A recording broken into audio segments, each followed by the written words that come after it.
susunod na programa ay rated PG. Ito ay nangangailangan ng patnubay at gabay ng magulang para sa mga batang manonood. Hindi makapaniwala si Giselle nang malaman niyang buhay pa pala ang inabandonan niyang anak sa Amerika na si Justin, kaya ipinapangako ni Giselle na babawi siya sa kanyang anak. Gagawin ang lahat ni Giselle para mapatawad lang siya ni Justin kahit galit ito sa kanya, kaya sa pagkadesperado ni Giselle tinanggap niya ang mga kondisyon ni Eric. Na ikinagulat naman ni Doc RJ dahil ang pagkakaalam niya, ang anak ni Giselle na si Justin ang magiging VP for Finance ng Apex Hospital, yun pala ang ex ni Giselle na si Eric. Walang kamalay-malay si Doc RJ na mataas pala na posisyon ang hiling ni Eric kay Giselle, kapalit nito ang hindi nila pagbalik sa Amerika at makakasama pa ni Giselle ang anak nila. Ang hindi alam ni Giselle at Doc RJ, hindi si Lolo Pepe ang dahilan kaya nagpakita sila kay Giselle, kundi may masamang pinaplano si Eric para makapaghiganti sa mga tanyag.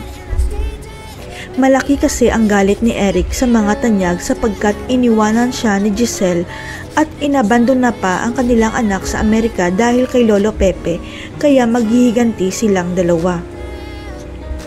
Pero tila nakalimutan yata ni Giselle na lalaki talaga ang tunay niyang anak dahil Justin ang ipinangalan niya dito pero babaeng Justin ang ipinakilala sa kanya ng ex niya. Dahil sa pananabik ni Giselle na makasama si Justin, hindi niya muna kinonfirm kay Kinito kung totoo ba na si Justin na ipinakilala ni Eric sa kanya ang totoo niyang anak.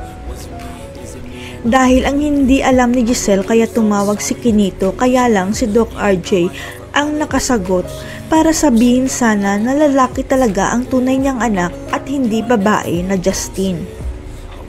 Kaya habang hindi pa nabubuking si Eric at Justin, kailangan nilang ma-take over ang Apex Hospital para makaganti sila sa pamilya tanyag, lalong-lalo na kay Giselle.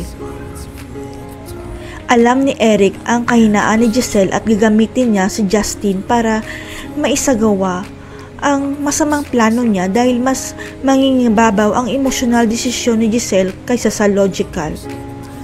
Ito ang magpapabagsak kay Giselle at sa Apex dahil magiging kontrabida na si Giselle dahil mas papaboran niya ang anak niyang si Justin bilang pagbawi sa mga kasalanan niya.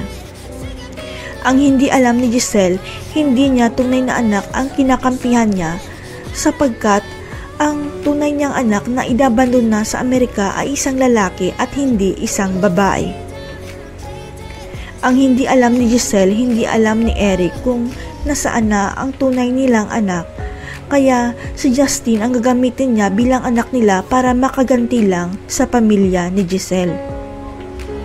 Hanggang sa babalik na ulit ng Pilipinas si Kinito ang nakakaalam ng lahat at sasabihin niya kay Giselle na lalaki na Justin ang tunay niyang anak at hindi isang babae.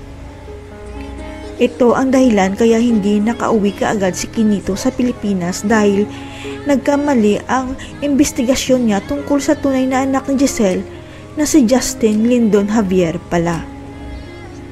Si Eric at Justin na kaya ang papalit kay Moira bilang bagong kontrabida sa serye. Mabubuking kaya ni Giselle na hindi pala Justin na babae ang tunay niyang anak kundi lalaki? Abangan.